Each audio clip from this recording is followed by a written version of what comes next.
Hi everyone, আসসালামু আলাইকুম। কেমন আছেন সবাই? আশা করছি সবাই ভালো আছেন। বরাবরের মতো আজকে নিয়ে আসলাম চিকেন স্পাইসি চিজি পাস্তা। ঘরোয়া কিছু উপকরণ দিয়েই খুব সহজে এই পাস্তা রেসিপিটি বানিয়ে নিতে পারবেন।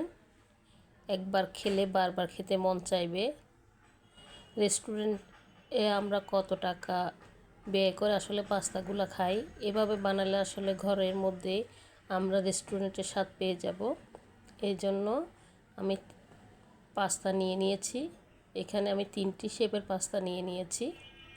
এখন একটি প্যানে পরিমাণ মতো পানির মধ্যে একটু লবণ দিয়ে দিলাম। লবণের পরিমাণ একটু বেশি দিবেন, কারণ পাস্তার ডোটাতে লবণের পরিমাণ একদমই থাকে না। সাথে দিয়ে দিব অল্প সয়াবিন তেল। তেলটা অবশ্যই দিবেন। তেলটা দেওয়ার ফলে পাস্তা একটার গায়ে আরেকটা লেগে যাবে না, খুবই ঝুরঝুরা হবে। এজন্য মোস্ট ইম্পর্ট্যান্ট, পাস্তা সেদ্ধ করার সময় আমরা সয়াবিন তেল দিয়ে নিব, এই জিনিসটি মনে রাখতে হবে। এখন আমি পাস্তা সেদ্ধ করতে দিয়ে দিয়েছি। ফুটন্ত গরম পানিতেই দিয়েছি আমি। এখন একটু নেড়ে চেড়ে নিব। পাস্তা সেদ্ধ করার মধ্যে একটু সাবধানতা অবলম্বন করা দরকার, কারণ পাস্তাগুলো যদি শক্ত থাকে তখন দেখা যাবে পাস্তাগুলো যেভাবেই রান্না করা হোক না কেন খেতে তেমন টেস্টি লাগবে না। দেখুন, আমার পাস্তাটা 95% সিদ্ধ হয়ে গিয়েছে। দেখুন, ঠিক এই পর্যায়ে আমি পাস্তাগুলো নামিয়ে নিব। আপনারা পাস্তাগুলো নিয়ে একটু ট্রেতে ছড়িয়ে রাখতে পারেন। আমি স্ট্রেনারে পানি ঝরার জন্য দিয়ে দিয়েছি, তাতে সমস্যা নেই, কারণ আমি পাস্তাগুলোতে সয়াবিন তেল ব্যবহার করাতে এটি একটি গায়ে লেগে যাবে না, খুবই ঝুরঝুরা থাকবে। তবে ভালো একটি ট্রেতে এগুলো ছড়িয়ে রাখলে।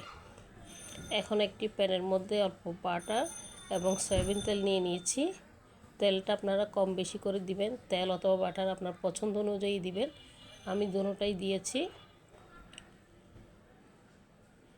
এখন এই পর্যায়ে তেলটা এবং বাটার গরম হয়ে যাওয়ার পর দিয়ে দিব রসুনটা প্রথমেই দিতে হবে। রসুনটা একটু সতে করে নিয়ে আমরা এর মধ্যে দিয়ে দিব পেঁয়াজ, চিলি ফ্লেক্স, কাঁচামরিচ এবং চিকেন।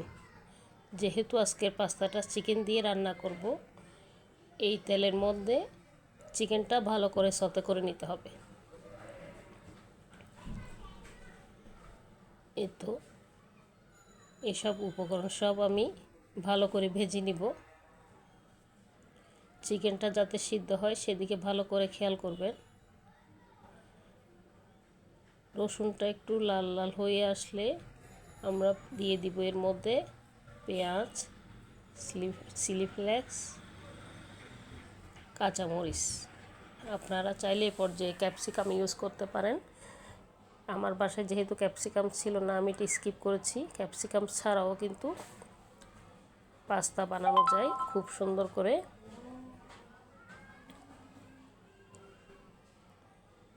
এই যে চিলি ফ্লেক্স দিয়ে দিলাম, পেঁয়াজ দিয়ে দিলাম, এগুলো সুন্দর করে একটু হালকা ব্রাউন কালার হওয়া পর্যন্ত অপেক্ষা করব।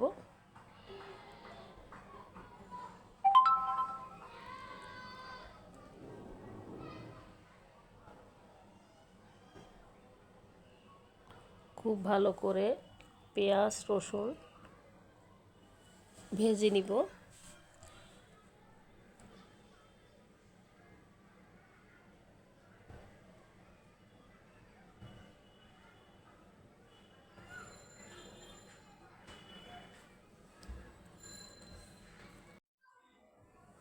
পেঁয়াজ রসুন একটু বাদামি হয়ে আসলে আমরা এখানে দিয়ে দিব চিকেনের যে পিসগুলো করে রেখেছি ওইগুলো। সবগুলো চিকেন দিয়ে ভালো করে নেড়ে চেড়ে নিতে হবে।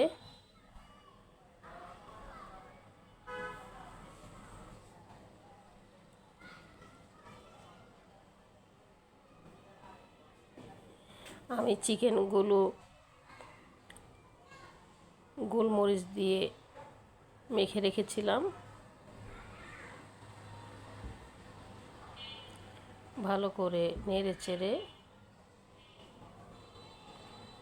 ভেজে নিব।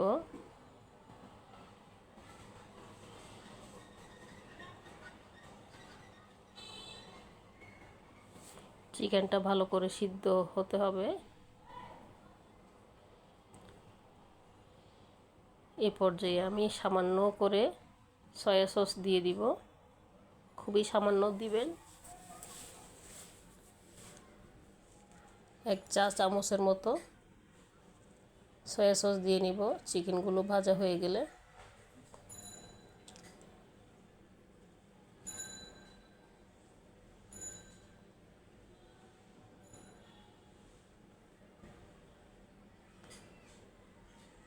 সয়া সস দিয়ে ভালো করে চিকেনগুলো মিশিয়ে নিব।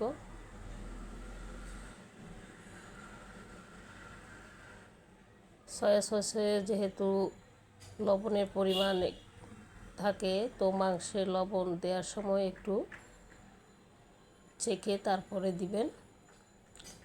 এখন দিয়ে দিব টমেটো পেস্ট।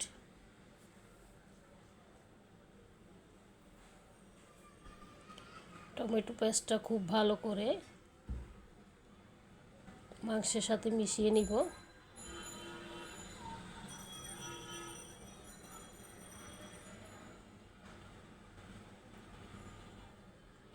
খুব ভালো করে মিশিয়ে নিতে হবে।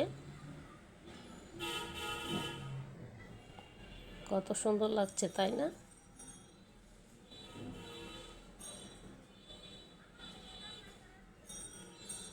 আমার চিকেনটা প্রায় সিদ্ধ হয়ে গিয়েছে। এই পর্যায়ে দিয়ে দিব 1 চা চামচ মরিচের গুঁড়া। এখানে আমি অল্প লবণ এবং গোলমরিচের গুঁড়ো দিয়ে দিয়েছিলাম। এখন খুব ভালো করে নেড়ে চেড়ে নিয়ে আমাদের মাংসটা সিদ্ধ করে নিতে হবে। স্বাদ মতো লবণ দিয়ে দিয়েছি। আমি স্বাদের জন্য অল্প করে ম্যাজিক মশলা দিয়েছি, এটা আপনারা চাইলে স্কিপ করতে পারেন। স্কিপ করলে স্বাদের তেমন কোনো তারতম্য হবে না। কিন্তু আমার চিকেনটা প্রায় সিদ্ধ হয়ে গিয়েছে।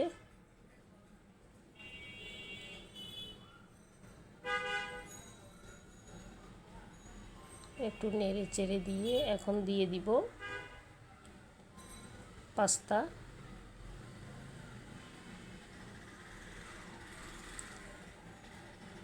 তেলটা উঠে আসার পর প্যানের মধ্যে এরপরে কিন্তু আমি পাস্তাগুলো দিয়েছি। এখন আমার পাস্তাগুলো কতটা ঝরঝরে রয়েছে। এখন চিকেনের যে গ্রেভিটা আছে ওটার সাথে আমরা ভালো করে মিশিয়ে নিব।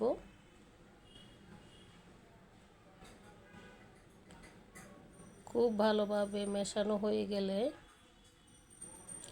আমরা এতে অ্যাড করব চিজ। সাধারণত আমরা রেস্টুরেন্টে যে পাস্তাগুলো খাই সেগুলোতে চিজ থাকার কারণে পাস্তাটা আরও সুস্বাদু মনে হয়।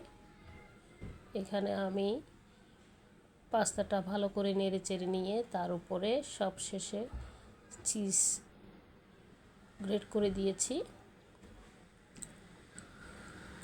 এই চিজ দেওয়ার কারণে কিন্তু আপনার পাস্তার স্বাদটা খুব ভালো লাগে। রাবারি টাইপের একটি থিকনেস আসে, যার কারণে আপনার পাস্তা খেতে খুব সুস্বাদু হয়।